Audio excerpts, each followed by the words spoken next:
السلام علیکم۔ ہم ناول سٹارٹ کرتے ہیں حالم، جس کی ایپیسوڈ 49 ہے۔ ملاکا سلطنت کا بندہارا اور راجہ اپنے مراد اپنے محل میں داخل ہوا تو اس کی آنکھیں سرخ پڑ رہی تھیں۔ اس کی نظر سے دیکھو تو سارے منظرنامے پہ سرخ دھند چھائی تھی، دھندلی سی راہداری جس پہ وہ لمبے ڈگ بھرتا جا رہا تھا۔ تیز تیز راہداری بڑھتی ہی جا رہی تھی، وہ چلتا جا رہا تھا، سرخ دھند گھنی ہوتی جا رہی تھی۔ درمیان میں کتنے لوگ آئے، پہرے دار، دربان، سپاہی، غلام۔ اس نے ہر ایک کو ہاتھ جھلا کے ہٹنے کا کہا۔ لوگ ہٹتے گئے، راستہ دیتے گئے۔ سرخ دھند دھوئیں میں بدلنے لگی، ایسا دھواں جس میں سانس لینا تک دشوار ہو رہا تھا۔ اس کا سینہ بار بار گھٹ رہا تھا، مٹھیاں بھینچی ہوئیں اور ناخن ہتھیلی میں پیوست ہوتے محسوس ہو رہے تھے۔ آنکھیں دہکتے انگاروں جیسی ہو رہی تھیں، کسی بھوکے بھیڑیے کی مانند وہ جارحانہ انداز میں قدم اٹھا رہا تھا۔ شہزادی نے اس شخص سے شادی کر رکھی ہے جو چین سے اس کے ساتھ آیا ہے، اور مراد راجہ نے اس کو اپنے محل میں پناہ دے رکھی ہے۔ الفاظ اس کے کانوں میں پگھلا سیسا انڈیل رہے تھے۔ گول زینہ سامنے آیا تو وہ بھی سرخ دھوئیں کی لپیٹ میں تھا، ایسا دھواں جس میں انسانی گوشت کے جلنے کی بو شامل ہوتی ہے۔ مراد راجہ زینے اترنے لگا، ایک ایک زینہ چھوڑ کے پھلانگتا وہ گول سیڑھیاں چکر کی صورت عبور کرتا نیچے آیا۔ وہاں طے قید خانے بنے تھے، قطار در قطار۔ قیدی سے دیکھ کے اٹھ کھڑے ہوئے، مگر وہ سرخ آنکھوں کے ساتھ آگے بڑھتا گیا۔ سرخ دھواں گھنا ہوتا گیا، بو شدید محسوس ہوتی گئی۔ راہداری کے سرے پہ وہ کال کوٹری تھی۔ اس نے آتے ساتھ ہی زور سے دروازے پہ ہاتھ مارا۔ ساتھ کھڑے پہرے دار نے جلدی سے تالا کھولا تو مراد پٹ دھکیلتا اندر داخل ہوا۔ سرخ دھند میں اتنا نظر آیا تھا کہ قیدی کونے میں زمین پہ بیٹھا ہے، پیر سے زنجیر بندھی ہے اور زنجیر کے سرے پہ وزنی لوہے کی گیند ہے۔ اسے دیکھ کے قیدی نے سر اٹھایا، اس کی چھوٹی آنکھوں میں چمک آئی اور وہ مسکرایا۔ سنہری رنگت اور چھوٹے بالوں والے خوش شکل قیدی جو بوسیدہ سفید کرتے پاجامے میں ملبوس اکڑوں بیٹھا تھا، اس وقت کسی دوسری دنیا کا فرد لگ رہا تھا۔ راجہ مراد کو سرخ دھند میں اس کے کپڑے بھی سرخی مائل نظر آ رہے تھے۔ اس نے قیدی کو گریبان سے پکڑ کے کھڑا کیا اور دیوار سے لگا کے گرایا۔ تمہارا میری بیٹی سے کیا تعلق ہے؟ فاتح نے اپنے ہاتھ نہیں اٹھایا، سر کی پوچھ دیوار سے لگائے رکھی اور ابرو اچکا کے مسکرایا۔ تم یہ سوال مجھے کرسی پیش کر کے بھی پوچھ سکتے ہو۔ بتاؤ مجھے کون ہو تم، ورنہ میں تمہاری جان لے لوں گا۔ مراد کی آنکھوں میں خون اترا ہوا تھا۔ چند لمحے کے لیے قید خانے میں خاموشی چھا گئی، صرف مراد کے تیز بے ربط تنفس کی آواز سنائی دیتی تھی۔ ہماری دنیا میں ہمیں گیم تھیوری پڑھائی جاتی تھی۔ گیم تھیوری، حکمت چال، ایک ایسی حکمت جو کھیل، سیاست، جنگ، حتیٰ کہ تمام بڑے فیصلے لیتے وقت استعمال کی جاتی ہے۔ کیا تم نے کبھی حکمت چال کے بارے میں سنا ہے راجہ؟ وہ تحمل سے بولا تو مراد راجہ نے جھٹکے سے اس کا گریبان چھوڑا اور 2 قدم پیچھے ہٹا۔ اسے جیسے سمجھ نہیں آ رہا تھا وہ اس آدمی کے ساتھ کیا کرے، بس دانت کچکچاتا وہ اسے دیکھ رہا تھا جو اپنی ہی رو میں کہہ رہا تھا۔ کھلاڑی 2 طرح کے ہوتے ہیں، متناہی اور لامتناہی۔ متناہی کھلاڑی محدود ہوتے ہیں، تمہارے جیسے۔ وہ جب کھیلتے ہیں تو اصولوں کے اندر رہتے ہوئے ایک مقرر کردہ ہدف کو حاصل کرنے کے لیے کھیلتے ہیں، وہ صرف جیتنے کے لیے کھیلتے ہیں۔ محدود کھلاڑی ہارتے بھی ہیں اور جیتتے بھی ہیں، کیونکہ ان کا مقصد صرف طاقت کا حصول ہوتا ہے۔ میں آخری بار انسانوں کی زبان میں پوچھ رہا ہوں کہ تم کون ہو؟ وہ غرایا تھا، اس کا چہرہ غیظ و غضب سے سیاہ پڑ رہا تھا۔ مگر لامتناہی کھلاڑی میرے جیسے ہوتے ہیں، لامحدود۔ وہ بغیر اصولوں کے، بغیر کسی ہدف کے کھیلتے ہیں۔ ان کا مقصد جیتنا یا کوئی مقصد حاصل کرنا یا طاقت پا لینا نہیں ہوتا۔ وہ اپنے ارادے کی مضبوطی سے کھیلتے ہیں، وہ اپنی مرضی سے اصول بدل لیتے ہیں، حدود کو آگے پیچھے کر لیتے ہیں، کیونکہ وہ اپنی بقا کی جنگ لڑ رہے ہوتے ہیں۔ وہ صرف کھیل کو بڑھاتے رہنے کی غرض سے کھیلتے ہیں، وہ جیتنے کے لیے نہیں کھیلتے۔ اس لیے غیر متناہی کھلاڑی کبھی نہیں ہارتے، ان کو کوئی ہرا ہی نہیں سکتا۔ تمہارا میری بیٹی سے کیا تعلق ہے؟ راجہ نے چبا چبا کے الفاظ ادا کیے تو غصیلی نظریں اس پہ جمی تھی۔ کال کوٹری کے اندر وہ دونوں آمنے سامنے کھڑے تھے اور باہر راہداری میں سپاہی ہاتھ باندھے سر جھکائے کھڑے تھے۔ ہماری دنیا کی حکمت چال کے مطابق تم ایک لامتناہی کھلاڑی کو نہیں ہرا سکتے۔ بقا کی جنگ لڑنے والے زمان و مکان کی قید سے نکل کے کھیلتے ہیں۔ پھر اس نے افسوس سے سر ہلایا۔ ہمیں تم سے تب تک کھیل کھیلنا ہے جب تک کھیل جاری رہ سکے، اور تم تھک کے ہمیں یہاں سے جانے دو۔ میں جب چاہتا ہوں اپنی مرضی سے اصول بدل لیتا ہوں، کیونکہ تالیہ اور میرے کوئی اصول، کوئی حدود نہیں ہے۔ ہمیں طاقت اور اہداف نہیں چاہیے، ہمیں صرف اپنی دنیا میں واپس جانا ہے۔ اور جب تم مجھے اپنے سامنے کرسی پہ بٹھانے کے لیے تیار ہو جاؤ گے تو میں تمہیں بتا دوں گا کہ میرا اور تالیہ کا کیا تعلق ہے۔ مراد نچلا لب دانتوں سے دبائے نفی میں سر ہلاتا الٹے قدموں پیچھے ہٹتا گیا۔ خدا کی قسم، اگر ملکہ کی بات درست ہے تو میں تمہارا کھیل تم پہ الٹ دوں گا۔ وہ الٹے قدموں پیچھے جا رہا تھا، سرخ دھواں آہستہ آہستہ چھٹ رہا تھا، نیم اندھیرا کمرہ صاف دکھائی دے رہا تھا۔ میں تم سے نہیں ڈرتا راجہ، تم مجھے کبھی نہیں مارو گے، میں جانتا ہوں۔ اب تو بالکل بھی نہیں۔ وہ دیوار سے لگا کھڑا تھا اور ہاتھ سینے پہ لپیٹ لیے تھے، آنکھوں میں راجہ کے لیے صرف ترہم تھا۔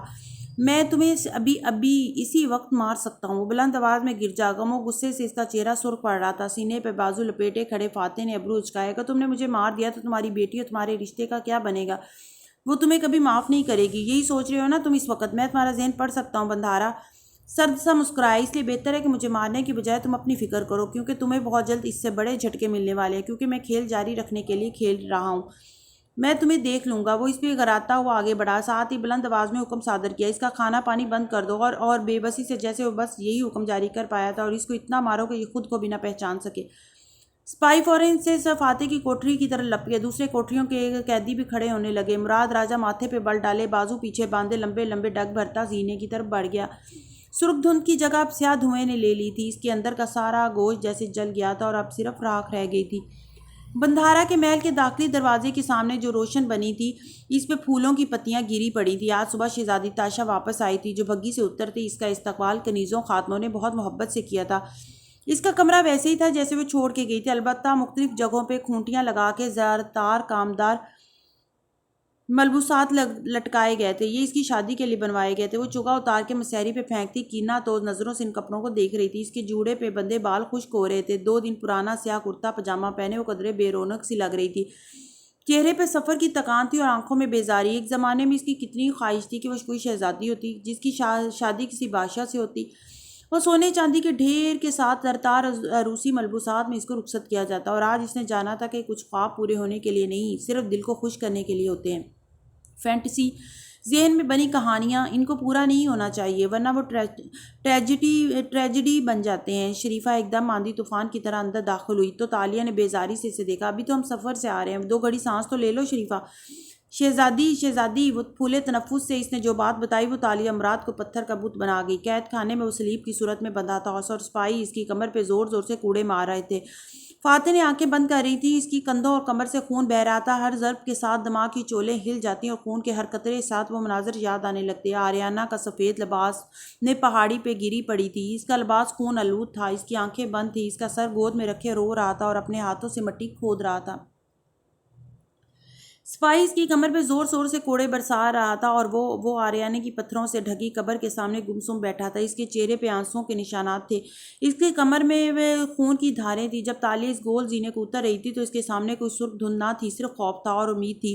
دل زور زور سے دھڑک رہا تھا، چہرہ غم و غصے سے سرخ ہو رہا تھا۔ وہ دیکھتی ہوئی نیچے آئی، سیاہ کرتے پاجامے میں ملبوس و ننگے پیر دیوانہ وار اس آخری کوٹری کی طرف لپکی۔ چوکھٹ پہ پہنچ کے وہ دھک سے رہ گئی۔ کوٹری کا دروازہ کھلا تھا، چند سپاہی اندر کھڑے تھے۔ ایک دیوار سے لگا کھڑا فاتح صاحب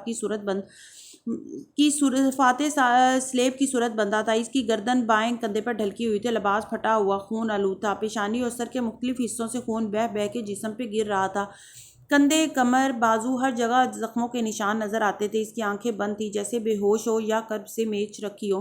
ہٹو، چھوڑو اس کو، میں کہہ رہی ہوں، چھوڑ دو اس کو۔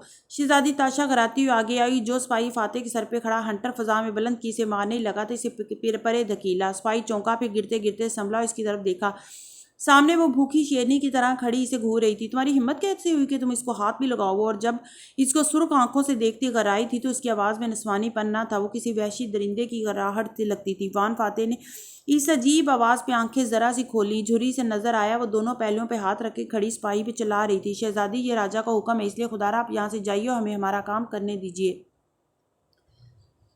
ہنٹر والا ہاتھ اس کے پیچھے کر کے بصد احترام بتایا تو شعلے بار نظریں اس پہ جمائے چند قدم آگے آئی۔ سپاہی نے گردن جھکا دی۔ میں ملاکہ سلطنت کے بندھارا مراد راجہ کی بیٹی تاشا ہوں۔ میں سلطان مرسل شاہ کی ہونے والی بیوی ہوں۔ میں ملاکہ سلطنت کی ہونے والی ملکہ ہوں۔ جب سلطان مرے گا تو میں اس ملک کی حکمران ہوگی اور میرے بیٹے تخت سنبھالیں گے۔ اور مراد راجہ ماضی ہو گیا ہے، ملکہ بنتے ہی سب سے پہلے میں اس کی گردن قلم کرواؤں گی۔ اب تم بتاؤ جرنیل، تمہیں کس کا حکم ماننا ہے، ہونے والی ملکہ کا یا ہونے والے مقتول کا؟ وہ آنکھوں میں سکون لیے اسی گراہٹ کے ساتھ کہہ رہی تھی۔ فاتح کی طرف اس کا نیم رخ تھا۔ اس نے بدک دھندلی بصارت سے منظر دیکھنا چاہا۔ سپاہی نے مزید سر جھکا دیا اور ہنٹر زمین پہ پھینک دیا۔ دوسرے سپاہی بھی پیچھے ہٹ گئے۔ میں تمہارے راجہ سے مل کے آتی ہوں، تب تک اس قیدی کو کھانا کھلاؤ، پانی پلاؤ اور نیا لباس دو، پھر اس کی مرہم پٹی کرو۔ اب گراہٹ نہیں تھی مگر آواز ہنوز بھاری تھی۔ اس میں شہزادیوں والا ناز و انداز نہیں، ملکہ والا قہر تھا۔ پھر وہ فاتح کی طرف گھومی جو بے حال سا بندھا کھڑا تھا اور ایک اچٹتی نظر اس پہ ڈالی۔ جب میں واپس آؤں تو مجھے یہ تندرست نظر آنا چاہیے۔ اپنی ملکہ کی بات ماننا سیکھو جرنیل۔ وان فاتح نے اسے دیکھتے ہوئے زخمی چہرے کے ساتھ ابرو اچکائے۔ سیریسلی؟ لب بے آواز ہلے۔ تالیہ نے جواب نہیں دیا، بس اسے بھی ایک خشمگین نظروں سے نوازا اور تیز تیز قدم اٹھاتی باہر نکل گئی۔ مراد راجہ باغیچے میں ٹہل رہا تھا، سر پہ قیمتی جوار سے مزین ٹوپی تھی اور کندھوں پہ سنہری قبا۔ بازو کمر پہ باندھے وہ کچھ سوچ رہا تھا۔ راجا آواز پہ وہ تیزی سے گھومی۔ سامنے سے دوڑتی ہوئی تالیہ آ رہی تھی۔ وہ ملگجے لباس میں تھی اور چہرے پہ سخت طیش چھایا تھا۔ مراد اس کو دیکھ کے یک لخت سن ہو گیا، پھر جیسے وہ قریب آئی اس نے اسے کندھوں سے تھامیا۔ تالیہ تم آ گئی؟ اس نے سختی سے مراد کے ہاتھ جھٹکے۔ آپ کو لگتا تھا میں نہیں آؤں گی؟ وان فاتح نے کہا تھا تمہارا انجام یہ ہوگا کہ اس کی آواز ٹوٹی، تم سمندری سفر سے نہیں لوٹو گی۔ تو کیا آپ وان فاتح سے ہر ایک کا انجام پوچھ رہے تھے؟ اس کی آواز میں ترشی در آئی۔ میرے جاتے ہی آپ نے اسے کھوج نکالا اور پھر قید کر کے یوں تشدد کیا جیسے میں نے کبھی واپس ہی نہیں آنا تھا۔ یہی چاہتے تھے آپ؟ مراد کے چہرے پہ افسوس ابھرا۔ میں کبھی بھی ایسا نہیں چاہتا تھا۔ میں نے تمہارے پیچھے سپاہی بھیجے تاکہ وہ تمہیں واپس لائیں۔ وہ کل رات کو لوٹ آئے، ان کے مطابق تم جنوبی محل میں گئی ہی نہیں۔ میں نہیں پوچھوں گا تم کہاں گئی، کیونکہ تم اب واپس آ گئی ہو، یہی بہت ہے۔ پھر اس کی آنکھوں میں تکلیف ابھری۔ تم میری بیٹی ہو تالیہ، تم نے اتنے سال میرے ساتھ سارے کام مل کے کیے ہیں۔ تم جنگل میں میرے ساتھ جاتی تھی، جب میں عبادت میں مشغول ہوتا تھا تو تم میرے لیے کھانا بناتی تھی۔ وہ تعصب سے اسے دیکھتا کہہ رہا تھا، ہاں تم ایک دم سے بڑی ہو گئی اور میں تمہارے اس کی طرف اشارہ کیا نئے روپ سے سمجھوتا نہیں کر سکا، کیونکہ میرے لیے میری بیٹی وہی چھوٹی سی تھی۔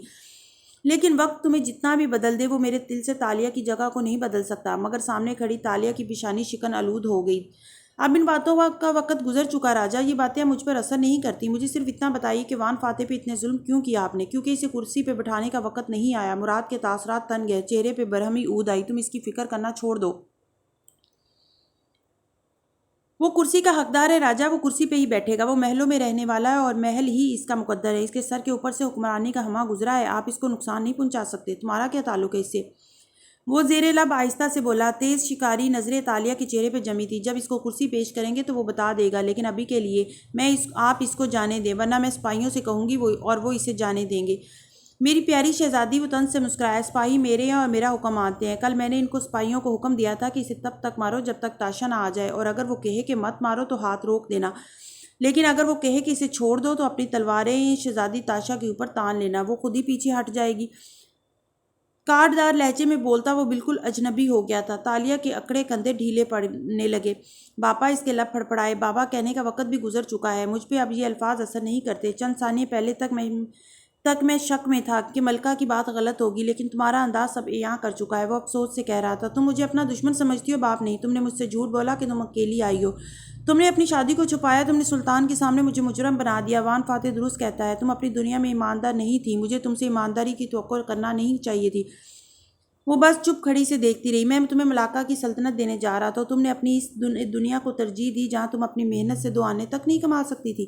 کیا ہو تم اس دنیا میں؟ یہ جو یہاں تمہاری آواز میں گراہٹ دراتی ہے نا، یہ اس دنیا میں نہیں ہوگی، کیونکہ یہاں تمہارے پاس طاقت ہے، اور طاقت جیسا اور کچھ بھی نہیں ہوتا۔ تم اپنی دنیا میں واپس چلی گئی تو دیوانی ہو جاؤ گی، پاگل ہو جاؤ گی، کیونکہ وہاں تم شہزادی نہیں ہوگی۔ اس لیے قدر کرو اس سلطنت کی جو تمہاری ہونے والی ہے، ابھی بھی وقت ہے۔ تالیہ، ملکہ کے الزامات کو رد کر دو اور کہہ دو کہ تم نے اس دانت پیسے اس غلام سے نکاح نہیں کر رکھا۔ خدا کی قسم میں تمہیں بچا لوں گا۔ تالیہ بس پاٹ نظروں سے اسے دیکھے گئی۔ سوچ لو تالیہ، میں آخری بات کہہ رہا ہوں، اس کو کرسی پیش کریں، راجا اسے پوچھیں کہ وہ کیا چاہتا ہے تو وہ بتا دے گا، اور یہ آپ کی بھول ہے کہ آپ اسے قید میں زیادہ دیر رکھ سکتے ہیں۔ اگر میں اسے نہیں آزاد کروا سکتی تو کوئی ہے جس کے پاس مجھ سے زیادہ طاقت ہے، اور جس دن اس کو اپنی طاقت کا علم ہوا وہ اسے آزاد کروا لے گا۔ مراد راجا کے ابرو بھنج گئے۔ کون؟ آپ جلد جان جائیں گے۔ وہ تنفر سے کہتی ایک آخری نظر اس پہ ڈالتی پلٹ گئی۔ یقیناً اسے قیدی کے پاس جانے کی جلدی تھی۔ مراد نے خشمگین نگاہ اس پہ ڈالی اور پلٹ گیا۔ اس کا رخ اپنی تیار سواری کی طرف تھا، اسے بھی کسی سے ملنے کی جلدی تھی۔ دھندلا جالا بنتی سرخ مکڑی اس نے ذہن سے نکال کے دور پھینک دی تھی۔ قید خانے کا ماحول اب قدرے مختلف تھا۔ فضا سے تناؤ، خوف اور وحشت چھٹ چکی تھی۔ اب وہاں صرف خاموشی تھی۔ وان فاتح کی کوٹری کا دروازہ بدستور کھلا تھا۔ اس کے پیر سے لگی زنجیر ویسی ہی تھی، مگر لباس بدلا جا چکا تھا۔ خاکی رنگ کا صاف پاجامہ اور اوپر بنا آستین کی جیکٹ نما شے پہن رکھی تھی۔ کمر پہ پٹیاں بندھی تھی اور سامنے کھلے سینے میں بھی کئی جگہ مرہم لگے تھے۔ وہ اکڑوں بیٹھا تھا، دیوار سے ٹیک لگا رکھی تھی۔ چہرہ اب صاف تھا مگر خون آلود کٹ دکھائی دیتے تھے۔ ایک خادم اس کے برہنہ بازو کے زخم کو دیکھ رہا تھا، دوسرا دوا کا تھال لیے سر پہ کھڑا تھا۔ تم لوگ جاؤ، میں دیکھ لوں گی۔ آواز کے ساتھ نسوانی جوتی کی قریب آتی آہٹ سنائی دی تو فاتح نے آنکھیں کھولیں۔ کوٹری کے کھلے دروازے میں وہ نظر آئی۔ اس نے پلکیں جھپکیں۔ دھندلا کا منظر ذرا واضح ہوا۔ وہ بھورے باجوک رنگ میں ملبوس، سر پہ دوپٹہ لیے سادہ مگر خوبصورت کنیز لگ رہی تھی۔ سپاٹ چہرے کے ساتھ قریب آئی اور روئی خادم کے ہاتھ سے لی، پھر فاتح کے سامنے 2 زانوں ہو کے بیٹھی۔ یہ تھال یہیں رکھ دو اور جاؤ، مجھے دوسری دفعہ نہ کہنا پڑے۔ انداز حتمی تھا۔ خادم تعظیم بجا لائے باہر نکل گئے۔ دروازہ کھلا رہ گیا۔ تالیہ نے روئی تھال میں پڑے پیالے میں ڈبوئی، اس پہ پانی جیسا مائع لگا تھا اور پھر اس کے بازو کے اوپری حصے تک آئی۔ وہ جو ادھ کھلی آنکھوں سے اسے دیکھ رہا تھا کندھا پیچھے کیا۔ تالیہ نے محض سیاہ آنکھیں اٹھا کے اسے دیکھی۔ مجھے زخم کو دیکھنے دیں، انگریزی میں زیر لب بولی گویا منت کی۔ تمہیں زخموں کا کیا پتا؟ سنگاپور کی ایک امیر بیوہ کو لوٹا تھا میں نے، اس کی نرس بن کے گئی تھی، وہ ایکسیڈنٹ میں زخمی ہوئی تھی۔ اس نے فاتح کے بازو کو دیکھتے اب بھیگی روئی زخم پہ رکھی تو اس نے کر کے آنکھیں موند لی۔ کیا چرایا تھا اس سے؟ زیور اور کچھ نقدی، مگر جتنی خدمت اس کی میں نے کی وہ میرا حق بنتا تھا، اس لیے تھوڑا بہت یہ کام آتا ہے مجھے۔ وقت کے اس پار زخموں کی دیکھ بھال کے طریقے مختلف ہوتے ہیں حالم۔ وہ جو روئی سے آہستہ آہستہ زخم صاف کر رہی تھی بے اختیار ہاتھ روک کے اسے دیکھنے لگی۔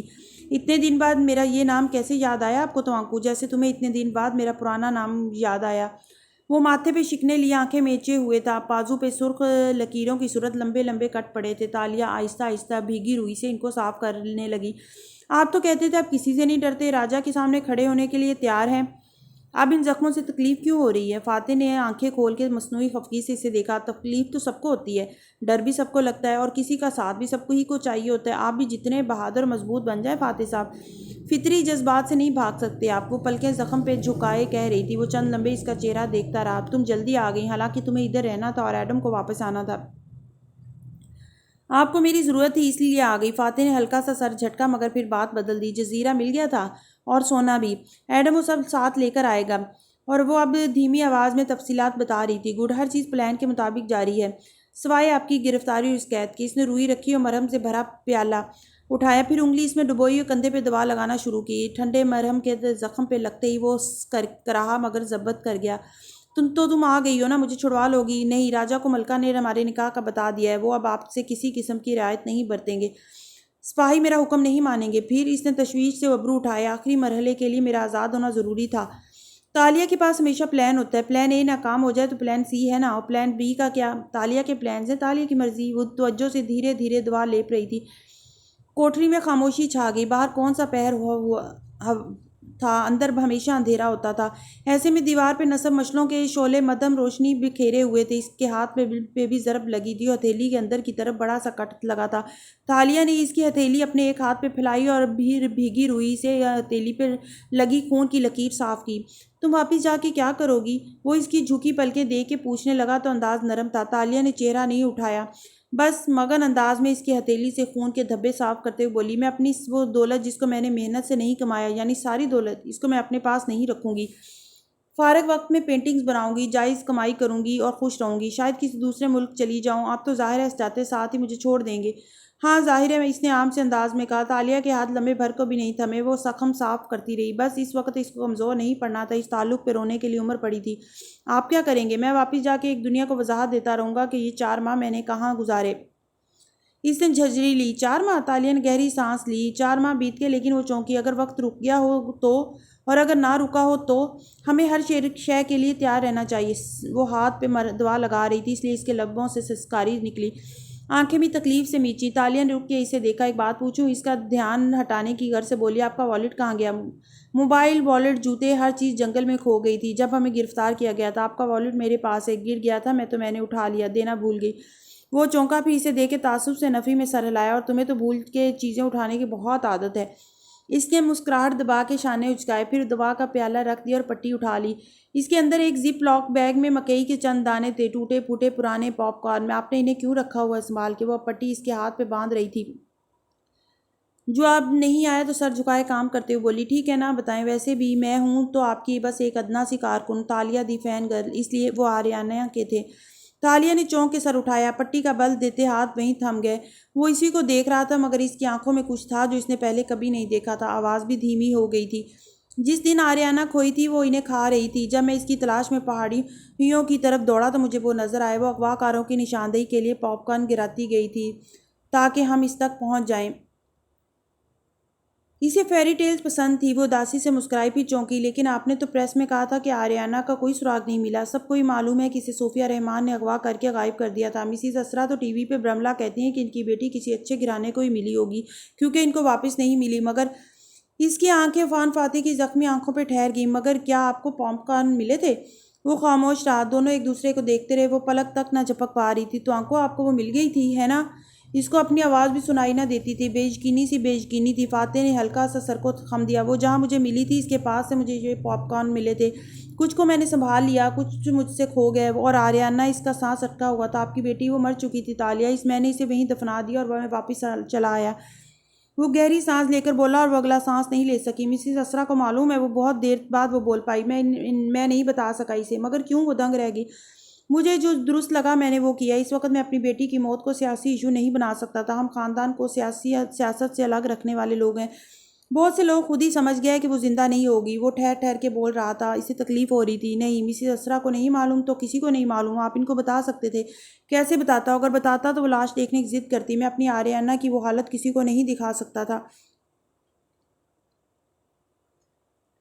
اس کی آواز تیز ہوئی۔ اسرا بالکل ٹوٹ جاتی، اس لیے میں نے اس کو ایک امید تھما دی۔ کم از کم وہ اسٹیبل تو رہے گی، اسے سکون تو رہے گا۔ ماں کو سکون کیسے آ سکتا ہے بھلا؟ آپ کو انہیں بتانا چاہیے تھا۔ مر جانے والے کا سکون کھو جانے والے سے جلدی آ جاتا ہے۔ وہ شکوہ کرنے لگی۔ پٹی لپیٹتے ہاتھ وہیں اس کے ہاتھ کے اوپر ٹھہرے ہوئے تھے۔ اسرا کو نہ آتا، وہ ایک مثبت عورت نہیں ہے، وہ ہمیشہ منفی رہتی ہے۔ میں اس کو مزید منفی پن سے بچانا چاہتا تھا۔ یہ شاید آپ کو یہ ڈر تھا کہ وہ آپ کو الزام دیں گی، کیونکہ آپ کی سیاست نے یہ دن دکھایا تھا۔ اسی لیے اس روز پارٹی میں وہ مجھ سے کہہ رہی تھیں کہ اس نے یاد کرنے کی کوشش کی۔ 4 ماہ پہلے کی شام بدک یاد آئی کہ آریانہ کے بعد انہوں نے سیاست میں حصہ لینا چھوڑ دیا، لیکن اگر آپ نے پہلے انہیں نہیں بتایا تو آپ بتا دیں۔ کبھی بھی نہیں۔ اس نے نفی میں سر ہلایا۔ آنکھوں سے وہ چیز چلی گئی اور وہ پہلے جیسی سنجیدگی واپس چھا گئی۔ ہماری شادی پہلے ہی بہت پیچیدہ ہو چکی ہے، میں اس میں مزید پیچیدگیاں نہیں بھر سکتا۔ آپ کی شادی پیچیدہ ہے؟ چونکہ کیا آپ دونوں کے درمیان مسئلے چل رہے ہیں؟ اس بات کو جانے دو۔ ہاں، اس نے بات بدلی۔ میں نے تمہارے پاپا کو بتایا تھا کہ تم اس دنیا میں چور تھی، اور مجھے وہ سب کہتے ہوئے اچھا نہیں لگا، مگر وہ پلان کا حصہ تھا۔ میں نے خود ہی آپ سے کہا تھا کہ ان کو بتا دیجیے گا تاکہ وہ آپ پر بھروسہ کریں، لیکن تم اپنے باپ سے اپنا معاملہ درست کر لو تو اچھا ہوگا۔ اس کا وقت گزر چکا ہے۔ وہ بات کاٹ کے بولی، ویسے بھی ان کو کوئی فرق نہیں پڑتا اگر میں کسی سمندری سفر پہ جا کے کبھی واپس نہ آؤں۔ پھر وہ ہلکا سا ہنسی۔ یہ جھوٹ کیوں بولا آپ نے میرے انجام کے بارے میں؟ وہ اب پٹی لپیٹ کے گرا دیتے ہوئے بولی، ایسی بیکار بات کہنے کی کیا ضرورت تھی؟ وہ خاموشی سے اس کی جھکی نظریں دیکھے گیا، پھر نگاہیں پھیر لیں، گردن میں گلٹی سی ابھر کے معدوم ہوئی۔ تم مجھے یہاں سے نکالنے کی فکر کرو، باقی باتیں چھوڑو۔ موضوع بدل دیا تو اس نے مسکرا کے پٹی کے گرد گرا لگائی اور تھال سے رومال اٹھا کے ہاتھ پہنچا۔ جیسے کہ میں نے کہا، تالیہ کے پاس ہمیشہ پلان ہوتے ہیں۔ وہ اٹھ کھڑی ہوئی، مدھم روشنی میں بھی اس کی چمکتی آنکھیں واضح دکھائی دیتی تھی۔ فاتح نے بس مسکرا کے اسے دیکھا۔ زخمی قیدی کے جسم پہ جا بجا پٹیاں بندھی تھی اور رنگت سرد ہو رہی تھی، لیکن پھر بھی وہ مسکرا رہا تھا۔ اول خیر کی حویلی کے احاطے میں غلام معمول کے مطابق کام کرتے دکھائی دے رہے تھے۔ سامان کندھوں پہ اٹھائے سوکھے سڑے نکات زدہ اجسام کے مالی غلام ادھر ادھر آ جا رہے تھے۔ پھر سے کوئی تعمیراتی کام شروع تھا اور وہ جانوروں کی مانند مشقت میں لگے تھے۔ حویلی کے اندر دیوان خانے میں بڑی بڑی کھڑکیاں تھیں جن کے پردے ہٹے تھے اور خوب ساری روشنی اندر آ رہی تھی۔ سامنے خوبصورت مسہریاں رکھی تھیں جن میں ایک پہ اول خیر بیٹھا غور سے سامنے براجمان مراد راجا کو دیکھ رہا تھا۔ مراد بظاہر پرسکون نظر آتا تھا، ٹانگ پہ ٹانگ جمائے روشن کھڑکیوں کو دیکھتے ہوئے مسلسل ناخن سے ٹھوڑی کو رگڑتا ہوا۔ مگر جب سے وہ آیا تھا فضا میں ایسا تناؤ گھل گیا تھا کہ اول خیر کو بھی اب تجسس ہونے لگا تھا۔ راجا، سب ٹھیک تو ہے نا؟ بندھارا تمہارے مہمان خانے پہ آیا ہے تو ظاہر ہے سب ٹھیک نہیں ہے۔ مراد نے ابرو بھینچ لیے اور ناخوشی کے عالم میں کہنے لگا، جی مشکلات آن پڑی ہیں۔ اول خیر آگے کو ہوا، چہرے پہ تشویش ابھری۔ راجا، آپ ہر مشکل میں مجھے اپنے ساتھ پائیں گے، بتائیے کیا بات ہے؟ میں نے تمہیں جب وزیر خزانہ بنوایا تھا اور ملاقہ میں امان دی تھی تو حالانکہ تم پچھلے سلطان کے حامی تھے تو میں نے ایک عہد لیا تھا تم سے، مجھے یاد ہے راجا، آپ نے کہا تھا کہ اگر میں سلطان سے زیادہ آپ کا وفادار ہو جاؤں تو وقت آنے پہ آپ سلطان سے زیادہ مجھ سے وفا نبھائیں گے، اور وہ وقت آ گیا۔ اول خیر مراد بھی آگے کو جھکا، آواز دھیمی کی، ہمیں مرسل شاہ کا تخت الٹنا ہے۔ کمرے میں ایک دم گھنا سناٹا چھا گیا۔ اول خیر نے بے یقینی سے ابرو اٹھایا، لیکن مرسل شاہ تو ہماری مرضی کے مطابق کام کر رہا ہے۔ کبھی تاریخ کی کتابیں پڑھو گے تو جانو گے کہ دنیا کے عظیم حکمران نے جو شاطر سے شاطر دشمن کے سامنے بھی سیسا پلائی دیوار بن جاتے تھے، جن کے پہاڑ جیسے ارادوں سے مکار دشمن مات کھا جاتے تھے، اپنی ساری عقل و سمجھ کے باوجود ایک وقت آتا تھا جب وہ کسی عورت کے آگے گھٹنے ٹیک دیتے تھے۔ عورتوں کے فریب سے کسی کو پناہ نہیں۔ اول خیر ملکہ یان صفو اور شہزادی تاشا، یہ دونوں مرسل شاہ کو اپنے اپنے فریب میں الجھا کے ہمارے لیے ناکارہ بنا رہی ہیں، لیکن شہزادی کی شادی ہونے والی سلطان سے، اور اگر نہ ہو سکی تو مرسل میرے خون کا پیاسا ہو جائے گا۔ ایسی صورت میں تم میری مدد کرو کہ میں آپ کے ساتھ ہوں راجا۔ لیکن وہ رکا اور سوچنے والے انداز میں داڑھی کھجائی۔ لیکن مجھے کیا ملے گا راجا؟ میری آپ سے وفاداری کا انعام۔ مراد راجا اٹھا، قبا کو ہلکا سا جھٹکا دے کے درست کیا، جس دن میں سلطان بنا تم میرے بندھارا ہوگے اور وہ دن بہت سا خون بہانے کا دن ہوگا۔ اول خیر زیر لب مسکرایا اور ساتھ ہی کھڑا ہوا۔ میں آپ کے ساتھ ہوں راجا، بہت سے صوبوں کے گورنر بھی میرے ساتھ ہوں گے، جب آپ حکم دیں گے ساری فوجیں آپ کے ساتھ آ کھڑی ہوں گی۔ اب وہ دونوں کھڑکی سے آتی روشنی کے حالے میں کھڑے تھے، تیز چمکتی دھوپ کا حالہ جو جہنم کی آگ جیسا دہک رہا تھا۔ وانگلی کا قہوہ خانہ جیا اس دوپہر کھچا کھچ بھرا ہوا تھا۔ وسیع ہال کمرے میں کرسیاں، میزیں اور فرشی نشستیں لگی تھیں اور غلام بیٹھے کھانا کھانے میں مشغول تھے۔ وہ باتیں کرنے کی بجائے تیز تیز نوالے منہ میں ڈال رہے تھے۔ تبھی قہوہ خانے کا دروازہ کھلا تو چوکھٹ سے بہت سی روشنی اندر آئی۔ چند ایک لوگوں نے سر اٹھا کے دیکھے تو وہاں چگا پہنے، سر پہ ٹوپی جمائے ہوئے اولا سا نظر آیا۔ چونکہ وہ دھوپ میں کھڑا تھا اس لیے اس کا چہرہ واضح نہ تھا۔ پھر وہ شخص آگے بڑھنے لگا، میزوں کی قطار کے درمیان راستے پہ قدم قدم چلنے لگا۔ چال سے اندازہ ہوتا تھا کہ وہ کوئی نسوانی وجود ہے۔ بہت سی گردنیں مڑی مگر وہ سیدھ میں چلتی آگے آئی اور اس اونچے چبوترے پہ جا کھڑی ہوئی جہاں کبھی وان فاتح کھڑا ہو کے اپنی قوم کے لوگوں کو پکارا کرتا تھا۔ کیا تم لوگوں نے اس شخص کو بھلا دیا ہے جو تمہیں اپنے لیے کھڑا ہونے کی تلقین کرتا تھا؟ چوگے کی ٹوپی پیچھے گر آئی تو سنہری بالوں کے ہاتھلے میں دمکتا چہرہ سامنے آیا۔ ماتھے پہ بل تھے اور سیاہ آنکھیں ایک سے دوسرے کی طرف سفر کر رہی تھیں۔ لوگوں کی چہمگوئیاں تم توڑ گئی، سکوت سا چھا گیا، نوالوں والے ہاتھ فضا میں رک گئے۔ نظریں چبوترے پہ کھڑی چگا پوش سنہرے بالوں والی لڑکی پہ جم گئی۔ کیا تمہیں وہ بہادر غلام یاد ہے جو کسی انسان سے نفع نقصان کی امید نہیں رکھتا تھا، نہ وہ کسی سے ڈرتا تھا؟ وہ ماتھے پہ بل ڈالے کہہ رہی تھی اور لوگ یکٹک اسے دیکھ رہے تھے۔ 3 چاند والے جزیرے کے ساحل پہ ایڈم اور سارے سپاہی اب گروہ کی صورت بیٹھے تھے۔ سب کی نگاہیں بار بار سمندر سے خالی لوٹ آتی تو بے اختیار ایڈم کی طرف اٹھتی جو بہت امید سے پانی کو دیکھ رہا تھا۔ وہ دلیر غلام جو تمہارے حق کے لیے آواز اٹھائے بندھارا کے پاس گیا تھا۔ اس نے بندھارا سے کہا کہ مسلمانوں کو غلام نہیں بنایا جا سکتا، اس لیے وہ تمام ناجائز غلام کو آزاد کر دے۔ مراد راجہ اول خیر ایک نیم روشن کمرے میں میز کے گرد کھڑے تھے۔ میز کی سطح پہ زرد کاغذ والا نقشہ پھیلا رکھا تھا۔ مراد انگلی رکھے جگہ جگہ رکھے نئی حکمت عملی سے اسے آگاہ کر رہا تھا۔ اور جانتے ہو اس کے ساتھ کیا ہوا؟ اس کو مراد راجہ نے قید کر دیا اور اس کو اتنا مارا ہے کہ اس کی ہر رگ سے خون بہنے لگا۔ وان فاتح خاموش اندھیر کوٹری میں دیوار سے لگا بیٹھا دیوار پہ لگی لکیروں کو دیکھ رہا تھا۔ دفتر اس نے پہرے دار کو آواز دے کر وقت پوچھا۔ جواب ملنے پر اس نے ناخن سے ایک لکیر مزید کھینچی۔ وقت قریب آ پہنچا تھا۔ اب تم لوگ مفت کی وہ روٹی توڑ رہے ہو جو اس کی وجہ سے تمہیں ملی تھی۔ کیا تم نے اس کو ایک دفعہ بھی یاد نہیں کیا جو تمہارے لیے اپنی جان خطرے میں ڈال بیٹھا ہے؟ غلام اور کنیزیں سلطنت محل کے ایک حصے کو ازسر نو سجانے میں مشغول تھے۔ اپنے خاص مشیروں کے ہمراہ سلطان مرسل راہداری میں گھومتا، کمر میں بے بازو باندھے خوش باد سا تیاریوں کا جائزہ لے رہا تھا۔ یہ حرم شہزادی تائشہ کے لیے آراستہ کیا جا رہا تھا۔ اگر وہ مر گیا تو کون تمہارے لیے دوبارہ کھڑا ہوگا؟ کون تمہارے لیے لڑے گا؟ ملاقہ کے لوگوں، تم کب تک اپنے مالکوں سے ڈرتے رہو گے؟ چگا پوش لڑکی تلخی اور تکلیف سے کہہ رہی تھی اور سب دم سادے اس کو سن رہے تھے۔ ساحل کی ریت پہ تھکے تھکے بیٹھے جرنیل نے شکایتی انداز میں ایڈم کو کچھ کہا مگر ایڈم جواب دینے کی بجائے ایک دم اٹھ کھڑا ہوا۔ وہ پانی کو دیکھ رہا تھا۔ ان سب نے چونک کے اس طرف دیکھا۔ وہ دور سمندر پہ ایک بحری جہاز کے خدوخال دکھائی دیے تھے۔ کیا ابھی وہ وقت نہیں آیا کہ تم اپنے خوف دور کر دو اور اس انسان کے لیے کھڑے ہو جاؤ جس کو تمہاری ضرورت ہے؟ ساحل پہ موجود سپاہیوں نے جھٹ سے لکڑیوں کو آگ لگا دی۔ شعلے جل اٹھے۔ ڈھلتی شام میں اس جہاز کو اشارہ دیا جانے لگا۔ خود ایڈم سرخ رومال ہاتھ میں لیے لہرانے لگا۔ اس کا چہرہ دمک رہا تھا۔ ملکہ نے وعدہ پورا کیا۔ چینی بحری جہاز پہنچ چکا تھا۔ کیا احسان کا بدلہ احسان کے سوا کچھ ہوتا ہے؟ کیا اپنا خیال رکھنے والے ساتھی کے لیے تم کوشش نہیں کر سکتے؟ جیا سے غلام نکل کے اپنے مالکوں کی حویلیوں کی طرف نہیں گئے تھے۔ وہ جوک در جوک بازاروں میں جا کے کھڑے ہو گئے تھے۔ سر ایک دوسرے کے قریب جوڑے وہ سرگوشیاں کر رہے تھے۔ کیا تم اس کے لیے کچھ نہیں کرو گے؟ کیا تم اس کے لیے ویسے جان نہیں مارو گے جیسے اس نے تمہارے لیے ماری؟ کیسے دوست ہو تم؟ غلاموں کی سرگوشیوں نے قدیم ملاقہ کی فضا میں ہلچل پیدا کر دی۔ مفوق الحال چیتھڑوں میں ملبوس جھلسی ہوئی جلد اور سخت چہروں والے غلام دھیرے دھیرے دور دور سے اکٹھے ہونے لگے۔ دوستوں کے لیے تو جان تک دے دی جاتی ہے، اگر مشکل میں ایک دوسرے کے لیے وقت ہی نہیں نکالنا تو پھر کیسے دوست ہوئے تم؟ بندھارا کا محل کی پہاڑی پہ واقع گھر اور سامنے سڑک تھی جو اونچی ہو کے محل تک جاتی تھی۔ سڑک کے نشیب میں دھیرے دھیرے لوگ اکٹھے ہو رہے تھے مگر وہ لوگ نہیں تھے، وہ غلام تھے، مضبوط جسموں والے سخت غلام۔ اپنے کن مالکوں سے ڈرتے ہو تم؟ ان سے جنہوں نے تمہیں بھوک اور ظلم تلے پیس کے رکھا ہوا ہے، مسلمان ہونے کے باوجود غلام بنا رکھا ہے۔ جانتے ہو نا مسلمان کو غلام نہیں بنایا جاتا، صرف غیر مسلم جنگی قیدی غلام بنتے ہیں۔ بندھارا کے محل کے سامنے جمع لوگوں کے ہاتھوں میں کوئی ہتھیار نہ تھا۔ ان کے لب خاموش تھے، ان کی آنکھیں شکایتی تھیں۔ وہ بس چاروں سمت سے آتے اس مقام پر بیٹھ رہے تھے جہاں سے سڑک اونچی ہو کے محل تک جاتی تھی۔ سپاہی مستعد ہو گئے مگر قدرے الجھ بھی گئے۔ سامنے سڑک پہ بیٹھے بے زر لوگوں پہ وہ حملہ کرتے بھی تو کیسے؟ اگر آج تم اپنے ساتھی کے لیے نہیں کھڑے ہوئے تو کل کو تم میں سے ایک ایک کو مراد راجہ اٹھا کے اپنے قید خانے میں ڈال دے گا۔ ڈرو اس وقت سے۔ غلام کسی کو کچھ نہیں کہہ رہے تھے، وہ بس زمین پہ اکڑو بیٹھے، گھٹنوں کے گرد بازو لپیٹے خاموش نظروں سے اوپر محل کو دیکھ رہے تھے۔ اپنے ساتھیوں کو اکٹھا کرو اور وان فاتح کے لیے آواز بلند کرو۔ میں مراد راجہ کی بیٹی تاشا بنت مراد ہوں اور میں وعدہ کرتی ہوں کہ تمہیں کوئی سپاہی نقصان نہیں پہنچائے گا۔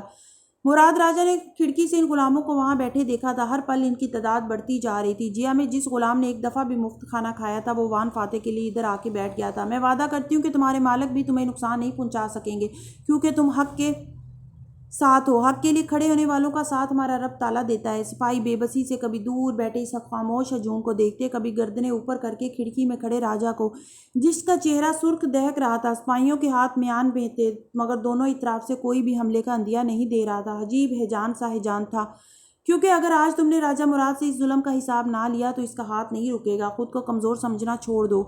وہ مظلوم کمزور لوگ چپ چاپ بیٹھے اوپر محل کی کھڑکیوں کو دیکھ رہے تھے۔ ان کی آنکھوں میں نہ نفرت تھی، نہ غصہ، نہ انتقام کی آگ، صرف شکوہ تھا۔ وہ بلی جیسی معصوم شاکی آنکھیں تھیں جو مراد راجہ کی کھڑکیوں پہ لگی تھی۔ اس نے زور سے کھڑکی کے پردے بند کیے اور مڑا تو پیچھے تالیہ کھڑی تھی۔ اس کی آنکھوں میں وہ سب تھا جو غلاموں کی آنکھوں میں نہ تھا۔ تم کمزور نہیں ہو، تم اس شہر کے سب سے طاقتور لوگ ہو۔ تمہیں اٹھنا ہے اپنے ساتھی کے حق کے لیے، تمہیں اٹھنا ہے ظلم کے خلاف۔ سرخ نشان والا بحری جہاز ساحل پہ لنگر انداز تھا۔ سپاہی صندوق اٹھا کے اندر رکھ رہے تھے۔ ایڈم بن محمد عرصے پہ کھڑا مسکراتا ہوا ان کو دیکھ رہا تھا۔ ہوا سے اس کے چگے کی ٹوپی گر گئی تھی اور بال ماتھے پہ بکھر آئے تھے مگر اسے وہ تازگی بھری ہوا اچھی لگ رہی تھی۔ اور تم یہی سوچ رہے ہو نا کہ تم لوگ آخر کیا کر سکتے ہو؟ تو میں تمہیں بتاتی ہوں کہ کس طرح تم مراد راجہ کے سارے محل کو ہلا کے رکھ سکتے ہو، نہ کسی تیر سے نہ تلوار سے، صرف اپنی ایک چپ سے۔ مراد نے کھڑکی کا پردہ زور سے جھٹکا اور تیوریاں چڑھائے پلٹا تو سامنے تالیہ کھڑی تھی، سینے پہ بازو لپیٹے وہ سد نظروں سے اسے دیکھ رہی تھی۔ کیا خوبصورت منظر ہے بابا! تم نے کیا یہ سب 3 دن کے شہر کے کہوہ خانوں میں جا کے میرے خلاف بولتی رہی ہو تم؟ مراد دانت پیس کے غصے سے بولا تو تالیہ نے کندھے اچکائے۔ اس سے فرق نہیں پڑتا کہ میں نے کیا کیا ہے، اصل بات یہ ہے کہ اب آگے کیا ہونے والا ہے۔ ہٹاؤ ان لوگوں کو یہاں سے ابھی اسی وقت۔ وہ سرخ بھبکا چہرے کے ساتھ بولا، میں تو ان کو نہیں ہٹا سکتی، یہ اپنی مرضی سے آئے ہیں، اپنی مرضی سے جائیں گے۔ ہٹاؤ ان کو ورنہ محل کی چھت پہ بیٹھے تیر انداز ان کو چھلنی کر دیں گے۔ کن کو چھلنی کر دیں گے؟ ان غلاموں کو جو شہر کے روسا اور عمرہ کے سارے کام کرتے ہیں۔ ایسی غلطی مت کیجیے گا بابا کیونکہ آج دوپہر سے ملاقہ کی اکثر اونچی حویلیاں خالی ہو چکی ہیں۔ مالک پریشان ہے، غلام غائب ہیں، وہ چبا چبا کے کہہ رہی تھی۔ غلام ہر معاشرے کا سب سے اہم رکن ہوتا ہے بابا۔ ارے آپ حکمران لوگ تو ہلکے پانی بھی نہیں پی سکتے، ایسے میں یہ لوگ اگر بنا بتائے اپنی حویلیاں چھوڑ دیں تو سارے عمرہ گھٹنے ٹیک دیتے ہیں۔ میں ان بیوقوف نیچ لوگوں سے نہیں ڈرتا۔ کتنی دیر بیٹھ سکتے ہیں یہ یہاں؟ آپ بھول گئے ہیں یہ غلام ہیں، عام عوام نہیں۔ ان کو کئی دن کھانا نہیں ملتا، ان سے سخت موسم میں بھی کام کروایا جاتا ہے۔ بھوک اور موسم کی سختی ان پہ اثر نہیں کرتی۔ یہ تب تک یہاں بیٹھیں گے جب تک آپ وان فاتح کو کرسی پیش نہیں کرتے۔ میں ان سے نہیں ڈرتا۔ وہ بے بسی بھرے غصے سے مٹھیاں بھینچ کے بولا۔ تالیہ نے پھر شانے اچکائے، مگر آپ روسا اور عمرہ سے ڈرتے ہیں جو ابھی اپنے غلاموں کی خبر لینے یہاں پہنچ جائیں گے۔ سب پوچھیں گے کہ آخر وان فاتح کون ہے؟ سلطان تک بھی خبر جائے گی، وہ بھی شک میں پڑ جائے گا کہ اس غلام کو قید کیوں کیا گیا۔ آخر کیا جواب دیں گے سب کو؟ یہی کہ اس نے شہزادی تاشا سے نکاح کر لیا تھا اس لیے تم ہمارے ضبط کے مراد نے مٹھیاں بھیج دی۔ وقت کم ہے بابا اور وقت ہی سارے مسئلوں کا حل ہے۔ وقت وان فاتح کو کرسی پیش کریں اور اس سے پوچھیں کہ وہ کیا چاہتا ہے۔ پھر بازو سینے سے ہٹائے اور سر جھکا کے تعظیم پیش کی۔ راجہ اور مسکرا کے مڑ گئی۔ مراد راجہ خون کے گھونٹ پی کے رہ گیا۔ کھڑکی تلے دور نیچے بیٹھے غلاموں کے ہجوم کی خاموشی اس کے کانوں میں سور کی صورت گونج رہی تھی۔ ملاقہ کی بندرگاہ پہ سرخ جھنڈے والا بحری جہاز لنگر انداز ہو چکا تھا۔ سمندر دوپہر کے اس وقت پہ پرسکون لگتا تھا۔ پانی دھوپ میں چمک رہا تھا اور بندرگاہ پہ روانہ ہوتے قافلوں کا شور معمول کے مطابق تھا۔ ایسے میں چینی بحری جہاز کے عرصے کے اوپر ایڈم بن محمد کھڑا تھا، دونوں ہاتھ پہلوں پہ جمائے، وہ گردن اٹھائے دور تک پھیلا ملاقہ شہر دیکھ رہا تھا۔ ٹھنڈی ہوا اس کے بالوں سے سرسراتی ہوئی گزر رہی تھی۔ اس کے سپاہی عقب میں مستعد سے کھڑے تھے، جبکہ وہ ان کو اشارہ کرے گا تو وہ اپنے صندوق نیچے اتاریں گے، مگر ایڈم کو پہلے خود ایک اشارے کی ضرورت تھی۔ اس کی کھوجتی نگاہیں ایک سے دوسرے سے ہوتی ہجوم میں الجھی تھی اور تبھی وہ اسے نظر آ گئی۔ سادہ بھورے رنگ کی، باجوک رنگ میں ملبوس، وہ سر پہ مفلر کی طرح دوپٹہ لپیٹتی مسکراتی ہوئی بحری جہاز کے زینے پہ چڑھ رہی تھی۔ اسے دیکھ کے ایڈم بھی مسکرایا۔ اپنی راجدھانی میں ہونے کے باوجود وہ آج سادہ سی نظر آتی تھی۔ ایڈم نے پل بھر کو پلکیں موندی اور 7 دن پہلے کی وہ دوپہر یاد کی جب وہ تینوں جیا کی بالائی منزل کے حال نما کمرے میں ملے تھے۔ کونے کی میز کے گرد بیٹھے انہوں نے سارا منصوبہ ترتیب دیا تھا۔ تم دونوں 3 چاند والا جزیرہ ڈھونڈو گے اور اس طرف جاؤ گے۔ تالیہ تم اپنے بہترین اور وفادار سپاہی ساتھ لے کر جاؤ گی جن کے خاندان تمہارے پاس محل میں ہوں گے تاکہ وہ خزانہ دیکھ کے تمہیں مارنے کی بجائے بحفاظت واپس لانے پر مجبور ہیں۔ سفید کرتے پاجامے ملبوس وان فاتح سنجیدگی سے کہہ رہا تھا، درمیان میں نقشہ پھیلا رکھا تھا۔ جزیرے پہ کچھ تو ہمارا منتظر ہوگا۔ ایڈم کو تشویش ہوئی۔ جو بھی ہو تم اس سے لڑنا اور خزانے کو نکال لانا۔ ایڈم کشتی پہ واپس آ جائے گا اور تالیہ وہیں رہے گی۔ جہاز چین سے روانہ ہو چکا ہے، وہاں پہنچنے میں چند دن لگیں گے، تمہیں صبر سے اس کا انتظار کرنا ہے۔ پلان سی۔ تالیہ نے کسی شاگرد کی طرح ہاتھ اٹھا کے اجازت مانگی تو دونوں اسے دیکھنے لگے۔ اگر وہاں جا کے مجھے کوئی برا احساس ہوا تو میں ایڈم کو چھوڑ کے واپس آ جاؤں گی۔ مجھے پہلے ہی آپ سے یہی امید تھی کہ آپ مجھے چھوڑ کے آنے کا بہانہ ڈھونڈ رہی ہیں۔ ایڈم خفا ہوا تو تالیہ نے اسے گھورا۔ میں اسی لیے کہہ رہی تھی کہ جلد یا بدیر راجا کو وان فاتح کا علم ہو جائے گا۔ ملکہ بھی کوئی حرکت کر سکتی ہے۔ ایسی صورت میں میرا یہاں ہونا زیادہ ضروری ہے۔ ایک دفعہ خزانہ مل جائے تو تمہیں میری ضرورت نہیں ہوگی۔ میں اکیلا کیسے؟ ایڈم وہ سنجیدگی سے گویا ہوا۔ کب تک تم لیڈ ہوتے رہو گے؟ اب وقت آ گیا ہے کہ تم اپنے فیصلے خود کرو۔ بڑی بڑی مہموں پہ نکلنا خود سیکھو۔ ایڈم نے بس ایک خفا نظر تالیہ پہ ڈالی اور پھر فاتح کو دیکھا۔ اور اگر ملکہ نے جہاز نہ بھیجا تو؟ ایڈم ٹھیک کہہ رہا ہے توانکو۔ کیا ہمیں اس بات پہ یقین کر لینا چاہیے کہ ملکہ ہماری مدد کرے گی؟ بالکل نہیں کرنا چاہیے، وہ ایڈم اطمینان سے بولا۔ ملکہ کا ہم سے کیا رشتہ ہے جو وہ ہماری مدد کرے؟ وہ دونوں اس کی شکل دیکھنے لگے تو وہ توقف سے بولا، مگر ہمیں اتنا یقین ہے کہ ملکہ مراد راجہ کو نقصان پہنچانے کا موقع نہیں گنوائے گی۔ ملکہ ہماری بھی دشمن ہے، مگر ہمیں اس کے اوپر اپنے اعتبار کو نہیں ماپنا۔ ہم نے اس کی مراد راجہ سے نفرت کو ناپ کے فیصلے کرنے ہیں۔ دشمن کا دشمن دوست ہوتا ہے، میں سمجھ گئی۔ تالیہ نے ٹھنڈی سانس بھری۔ ملکہ ضرور جہاز بھیجے گی اور ہم سارا سونا لے بھی آئیں گے۔ اس کے بعد امید ہے تب تک مراد سے میرا تعارف ہو چکا ہوگا۔ اس وقت تک اس کی ساری طاقت ختم ہو چکی ہوگی اور میں اس کو مجبور کر دوں گا کہ وہ ہمیں واپس جانے دے۔ اور وہ سونا؟ ایڈم فوراً بولا تو تالیہ نے اسے دیکھا۔ سونا ملاقہ کے لوگوں کی ملکیت ہے۔ میرا خیال ہے ہمیں وہ شہر کے غریب لوگوں میں بلا تفریق بانٹ دینا چاہیے تاکہ وہ اس سے اپنی زندگیاں سنوار سکیں۔ میں صحیح کہہ رہی ہوں توانکو؟ سونا ملاقہ کے لوگوں کا ہے اور اس کا فائدہ لوگوں کو ہی ملنا چاہیے، اس نے رسان سے کہا تو تالیہ مسکرا دی۔ ایڈم کو بھی سن کے بھلا معلوم ہوا، لیکن سر پھر سے خیال گزرا، آپ راجہ کو کیسے مجبور کریں گے کہ وہ ہمیں واپس جانے دے؟ جس دن تم جہاز لے کر واپس آؤ گے تم خود جان لو گے۔ اس نے بھی مسکرا کے تسلی دی اور جیا کہ وہ پراسراریت بھری فضا میں ڈوبی دوپہر دھندلی ہوتی گئی۔ امانت داری سے واپس لے آئے سب کچھ؟ تالیہ کی بات پہ چونکا وہ اب عرشے تک آ چکی تھی۔ ایڈم سنبھل کے مسکرایا۔ وہ بحری جہاز کے عرشے پہ کھڑا تھا اور تالیہ سیڑھیاں چڑھتی اوپر آ رہی تھی۔ آپ تو شاید میرا تابوت دیکھنے کی دعا کر رہی تھی۔ اگر تمہارے لیے میری دعائیں پوری ہوتی تو آج تمہارے جنازے کو 4 ماہ بیت چکے ہوتے۔ وہ اس کے ساتھ آ کھڑی ہوئی۔ عرشے کے کنارے پہ لوہے کی ریلنگ لگی تھی۔ تالیہ نے اسے تھام لیا اور سمندر کے پانی کو دیکھنے لگی۔ حالات کیسے ہیں؟ وہ پوچھے بنا نہ رہ سکا۔ جیسے ہم نے سوچے تھے، اب بہت جلد مراد راجہ گھٹنے ٹیک دے گا۔ شکریہ، اور یہ بہت سارا سونا ہم علاقہ کے غریبوں میں بانٹ دیں گے۔ مجھے یہ سب کر کے بالکل رابن ہوڈ والی فیلنگ آ رہی ہے۔ وہ بھی اسی طرح خوش ہوتا تھا۔ تالیہ ہنس دی۔ رابن ہوڈ ایک چور تھا، مگر وہ غریبوں میں اپنی چوری بانٹ دیتا تھا۔ چور میں فرق ہوتا ہے۔ وہ دونوں عرشے کی ریلنگ کے سامنے آمنے سامنے کھڑے تھے اور نیچے ایک طرف سمندر پھیلا تھا، دوسری طرف ساحل پہ کشتیاں، ملاحوں اور مسافروں کا ہجوم دکھائی دیتا تھا۔ وہ جواب میں پھر سے ہنسی تو ایڈم بولا، آپ رابن ہوڈ کو چھوڑیں، اپنے وان فاتح کی سنائیں، آپ کی ضرورت پڑی ان کو یا نہیں؟ تالیہ نے جواباً بے نیازی سے شانے اچکائے۔ شہزادی جیسی تاشا نے یہ غلام سے شادی کی تھی اور اسے آزاد کر دیا تھا، سو میں نے بھی انہیں آزاد کروا ہی دیا تقریباً۔ پھر چونکی۔ تاشا کی نظم کچھ یاد آیا؟ وہ تو میں نے لکھی ہی نہیں۔ وہ جو آپ نے خواب میں سنباؤ کے گھر لکھی دیکھی تھی؟ ہاں وہی، وہ تو میں نے بھی لکھنی تھی، تو جا کے لکھ لیں۔ تالیہ نے پھر گومگو نظروں سے اسے دیکھا، مگر ضروری تو نہیں کہ وہ نظم میں نے ہی لکھی ہو، اور کیا ضرورت ہے مجھے اسے لکھنے کی؟ درست کہا، جو تاریخ میں ہو چکا ہے وہ کسی وجہ سے ہوا ہے، اب زبردستی حالات کا رخ نہیں موڑ سکتی۔ پھر وہ ساحل کی طرف دیکھنے لگا جہاں چینی فوجیوں کا قافلہ آتا دکھائی دے رہا تھا۔ ان کے ہمراہ گھوڑا گاڑیوں کی ایک تعداد تھی۔ ایڈم نے گہری سانس لی۔ آخری مرحلہ شروع ہو چکا ہے۔ تالیہ نے چونک کے اس کی طرف دیکھا۔ ایڈم اب سپاہیوں کی طرف بڑھ گیا تھا، اسے بہت سی ہدایات جاری کرنی تھی۔ عصر کا وقت ہوا تو بندھارا کے محل پہ ٹھنڈی چھایا اتر آئی۔ دیوان خانے کی اونچی کھڑکیوں کے پردے ہٹے تھے اور اندر ایک میز کے گرد 2 کرسیاں رکھی دکھائی دیتی تھیں، دونوں خالی تھیں۔ مراد راجہ دیوار سے ٹیک لگائے ہاتھ میں ننھا سا حقہ تھامے کھڑا تھا۔ وقفے وقفے سے حقے کی نال لبوں پہ دباتا اور گڑگڑاہٹ سے تمباکو کو اندر کھینچتا تھا، پھر نال ہٹا کے منہ سے دھواں باہر نکالتا۔ دھوئیں کے مرگولے بنتے ہوئے فضا میں تیرنے لگتے۔ وہ بظاہر پرسکون لگتا تھا، مگر کبھی کبھی چہرے پہ اضطراب دکھائی دینے لگتا، جیسے وہ مسلسل چھپانے کی کوشش کر رہا تھا۔ دفتن دروازہ کھلا اور 2 سپاہی وان فاتح کے ہمراہ اندر داخل ہوئے۔ اس نے پاجامے پہ خاکی کرتا پہن رکھا تھا، آستین پورے تھے اور ہاتھ کی پٹیاں نظر آتی تھیں۔ کنپٹی کے زخم اور سر کے زخم پہ لیپ شدہ دوا سوکھ چکی تھی، کوئی زنجیر نہیں، کوئی ہتھکڑی نہیں۔ اس کے چہرے کے تاثرات ہموار تھے، پرسکون، ٹھنڈے۔ سپاہی چلے گئے تو اس نے بس نگاہیں گھما کے اس خالی سے کمرے کو دیکھا، پھر نظر کرسی پہ میز پہ ٹھہری، لب مسکراہٹ میں ڈھلے۔ ہماری دنیا میں جب کوئی مذاکرات کرنے پر راضی ہو جائے تو اس کے بارے میں کہا جاتا ہے کہ فلاں میز پہ آمنے سامنے بیٹھنے کو تیار ہے۔ وہ محظوظ سا بولا۔ مراد راجہ نے کھڑکی سے ٹیک لگائے، شکاری نظریں اس پہ جمائے حقے کا کش لیا اور حقہ کھڑکی کے منڈیر پہ رکھا، پھر سر کے خم سے اشارہ کیا، کرسی حاضر ہے، تم بیٹھو۔ فاتح نے مدھم مسکراہٹ کے ساتھ پیشکش قبول کی اور کرسی کھینچ کے بیٹھا، پھر ٹانگ پہ ٹانگ جمائی۔ تم بھی بیٹھو راجہ، تمہارے بیٹھنے کی بات ہوئی تھی، میرے نہیں۔ وہ وہیں ٹیک لگائے کھڑا رہا۔ اوہ، تو تم مجھے اپنے برابر کا نہیں سمجھتے؟ خیر۔ اس نے سادگی سے شانے اچکائے، اس کی چھوٹی خوبصورت آنکھوں میں بے پناہ چمک تھی۔ اس ہجوم کے بارے میں تو سن لیا ہوگا تم نے۔ مراد راجہ نے کھڑکی سے نیچے نظر آتے لوگوں کی طرف اشارہ کیا تو کھڑکی پہ بیٹھے وان فاتح نے سر کو خم دیا۔ میں ایک عرصہ ان لوگوں کو اپنے لیے کھڑا ہونے کی ترغیب دیتا رہا، مگر کمزور لوگ شاید اپنے لیے کھڑے نہ بھی ہوں تو اس کے لیے ضرور ہوتے ہیں جس سے وہ محبت کرتے ہیں۔ مجھے خوشی ہے کم از کم یہ لوگ کھڑے تو ہوئے۔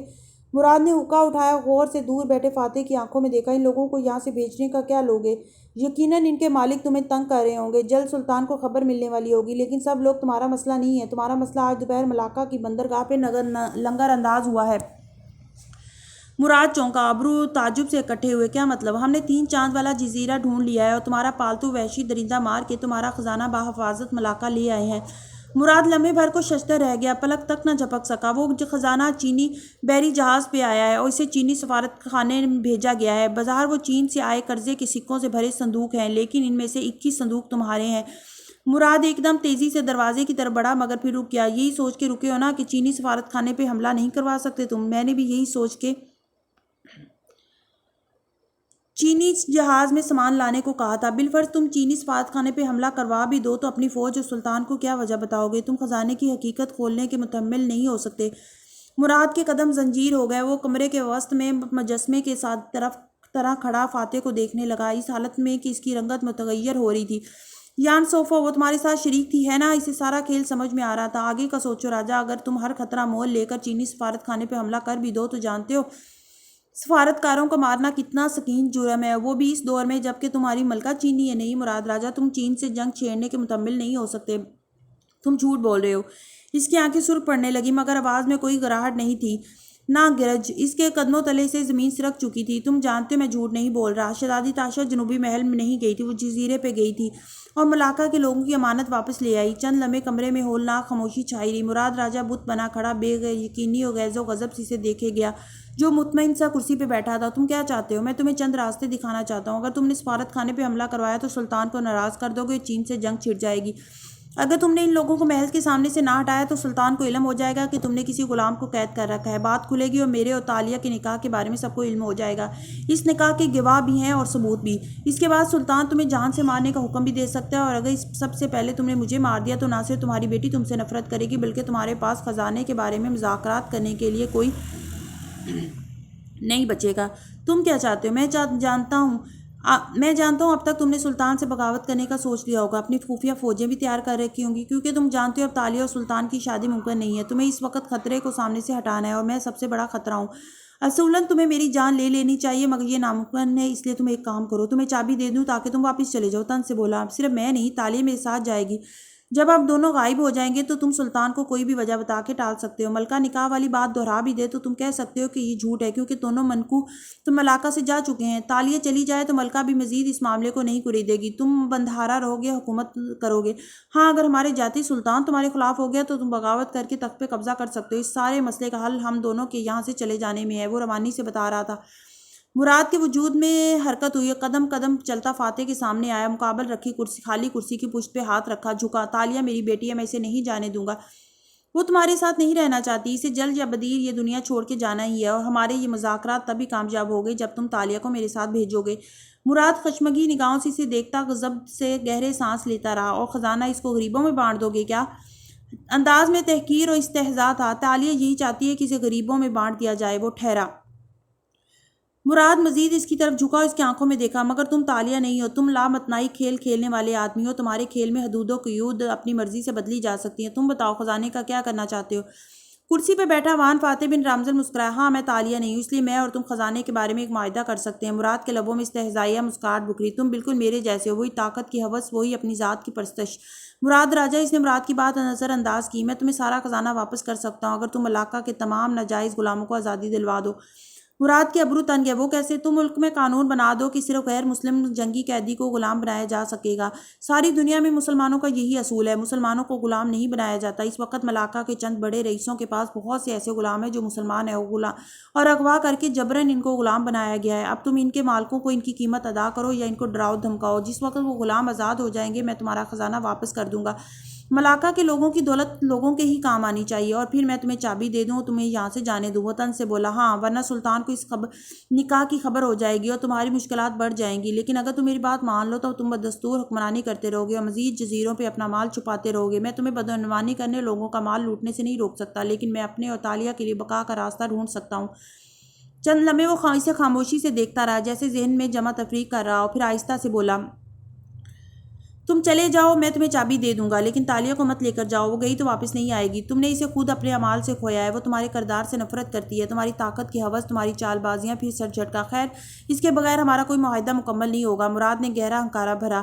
مجھے سوچنے دو، وقت کم ہے مراد، اور یہ سارے کھیل وقت کے ہی ہیں۔ مجھے کچھ دیر سوچنے دو۔ اس نے بے بسی بھری ناگواری سے ہاتھ اٹھا کے اسے روکا، پھر دروازے کی طرف بڑھ گیا۔ مراد سیدھا اپنے کمرے میں گیا تھا۔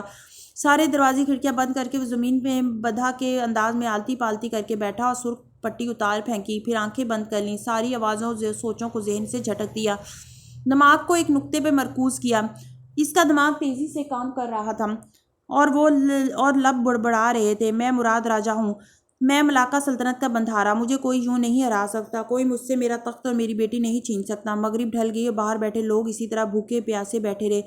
ان کو بلانے کے لیے آنے والے ان کے مالکوں کے وفادار غلام بھی گھوڑے پہ آئے سامنے کھڑے تھے۔ انہوں نے بہت پکارا، غصہ کیا، آوازیں دی، مگر وہ غلام ٹس سے مس نہ ہوئے۔ وہ بس محل کی اونچی کھڑکیوں کو دیکھتے رہے اور لبوں پہ وان چپ کی مہر لگی تھی۔ وان فاتح کرسی پہ بیٹھا کھڑکی کے باہر آسمان پہ چھاتی سیاہی دیکھ رہا تھا۔ کافی وقت بیت چکا تھا اور مراد واپس نہیں آیا تھا۔ اسے ذرا فکر ہوئی، مگر اس نے اعصاب کو ٹھنڈا رکھا۔ مغرب اتر آئی تو دروازہ کھلا اور مراد اندر داخل ہوا۔ آتے ساتھ اس نے دروازہ بند کیا اور کھڑکیوں کے آگے پردے جھٹک کے برابر کیے، پھر فاتح کے سامنے آیا۔ سرخ پٹی ماتھے سے غائب تھی اور ہاتھ میں ایک بوتل تھی۔ اس نے بوتل میز پہ رکھی تو فاتح نے دیکھا اس کے پیندے میں سکہ اور ڈلی پڑی تھی، ٹوٹی ہوئی چابی۔ مراد کا چہرہ وہ نہیں تھا جو وہ پہلے تھا، وہ پرسکون نظر آتا تھا، مسکرا بھی رہا تھا۔ پھر اس نے کرسی کھینچی اور سامنے بیٹھا، دونوں ہاتھ میز پہ جما کے اس کی طرف جھکا۔ میں تمہاری دنیا کے باسیوں کی طرح میز پہ آنے کو تیار ہوں۔ وان فاتح نہیں مسکرایا، کچھ عجیب سا تھا مراد راجہ کی مسکان میں جو اسے غیر آرام دہ کر رہا تھا۔ کیا فیصلہ کیا تم نے؟ وہ بازار ٹھنڈا رہا۔ میں نے اول خیر اور تمام روسا کو پیغام بھیج دیا ہے، چند ساعتیں پہلے انہوں نے تمام ناجائز غلام آزاد کر دیے ہیں، حکم نامے تحریری طور پر تھوڑی دیر میں آ جائیں گے۔ تم نے ان کو رقم ادا کی، میں ان کا بندھارا ہوں، میرے احسان ہے ان پر، اور تم جانتے میں جھوٹ نہیں بول رہا۔ ناجائز غلام آزاد ہیں، وہ کل صبح سے اپنی نئی زندگی شروع کریں گے، مجھے تمہاری بات پہ یقین ہے۔ اس کے علاوہ یہ رہی چابی، تم مجھے سونا واپس کر دو، اپنی دنیا میں چلے جاؤ، تالیہ کو بھی ساتھ لے جاؤ، مجھے تمہاری ہر بات منظور ہے۔ کیا واقعی؟